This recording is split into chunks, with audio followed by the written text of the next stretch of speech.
It is the final sitting week for Parliament for the year and possibly the final opportunity for the Albanese government to ram through bills before it calls the next federal election.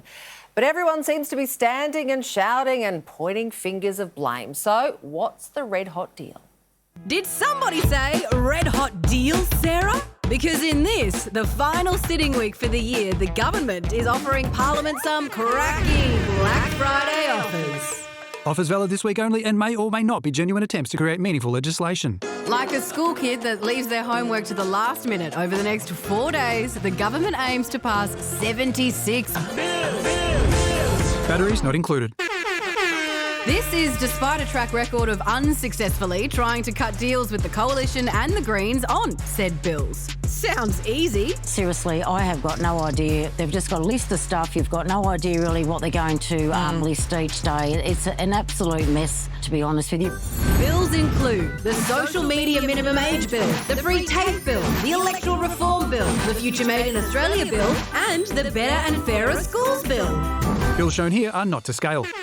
And these hot deals won't last long, with the government hoping to ram these and more through or make those who oppose them, namely the Coalition and the Greens, look like jerks at the next election. The clock is ticking. I don't expect us to sit again next year. You'll find that Labor now has got to the point where they're only 3 or 4 months away from an election. So they actually want to go to the election and say the Greens are blocking these bills. The Coalition's just as bad. I mean, they're saying to the PM, yeah, we're going to support this, and then they don't support it. Case in point, the government's 2 housing reform bills, which look set to arrive with zero interest, especially from the Greens, who wanted last-minute concessions. For 2.5 years, the Greens have done nothing but work with Peter Dutton to delay action on housing. Labor is more interested in picking a fight with the Greens than working with us. At the 11th hour, they snagged a bargain with the Greens backing the housing bills. We tried hard, but we couldn't get there this time.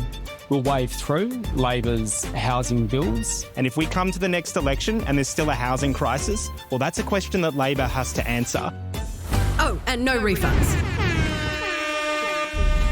Wow, let's go now to news.com.au's political reporter Sam Maiden. Sam, these housing bills have been an absolute debacle to get through. Just this morning, Adam Bant was adamant that he wouldn't back them. What's behind the last-minute backflip from the Greens? Well, they folded like a pack of cards, didn't they? And look, it's a great deal for Anthony Albanese because he has wanted to get this. This was what he was talking about at the last election, so it would have been super embarrassing if he'd had to go to the next election without getting these through. Good news for people on sort of low and middle income earners. If you've got an income of about $90,000 for singles, a bit more for couples, you may be able to get the government to kick in between 30 and 40% of a home, depending on whether or not it's a new build. So that's a great outcome. But the Greens in the past have got concessions. This time they got a big fat nothing. It's going to be a really busy week though, Sam. What about the other 70-plus bills? How many of those are going to get through?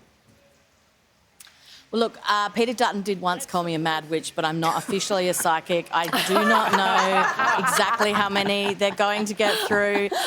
Look, there are a couple that I think are definitely going to happen. They're going to get through those social media changes. So that's bad news for all the teenagers, good news for all the parents, I suppose, like me, if they can actually, get it done. They're going to introduce some HEX reductions, which would be really good for arts students. I think there's a lot of filthy arts degree people probably sitting on that panel right tonight. I'm an arts degree graduate as well. So there's a few other bits and pieces. Will they get it all through? Watch this space.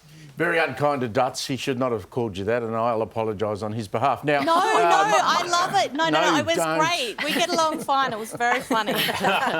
You've got a great political radar. You've been there and seen a lot of elections come and go.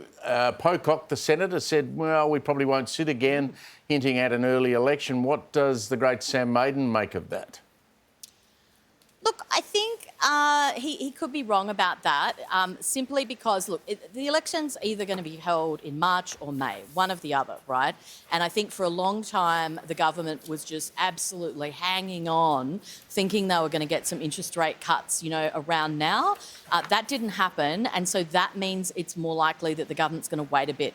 They've got that early budget in March. To do that, they would have to have Parliament come back, but I don't think we'd see a lot more than that. So the options are you either, if the economy starts looking good, if people have a lot of icy poles and Golden Gay times during summer and the weather starts making them feel all frisky and Newspol improves, maybe, sure, we'll go to an election in March. But if the economy stays a bit icky and those interest rates don't come down, I reckon they'll probably bring Parliament back, do that budget and then go straight to an election in May. Feeling frisky this summer, eh, Sam? We appreciate your time, Sam. Thanks. Thank you. Wow. Let's put my Ask Degree to use, OK? Yes, here we go. Let's stay with Parliament because today they unveiled a plaque that will honour the great man Bob Katter's 50 years in politics. Thank goodness. I love it. Now, in true Bob Katter fashion, his words did not disappoint. From 1974 in the state parliament to 2024 in the federal parliament. I might add two of my best mates said he should have been hanged long ago. 50 years to work on that joke. That's the best he came up with. Do you know, he was the first big politician I interviewed as like a pup journo was in he a nice? press pack, and he was, I don't know how you found him, He but was delightful. absolutely delightful, because all these people were reaching over me and I had like my little questions written out, and he said, "Young lady, do you have a question you'd like to ask?" And I thought, what a decent man. Yeah. Delightful but crazy. Just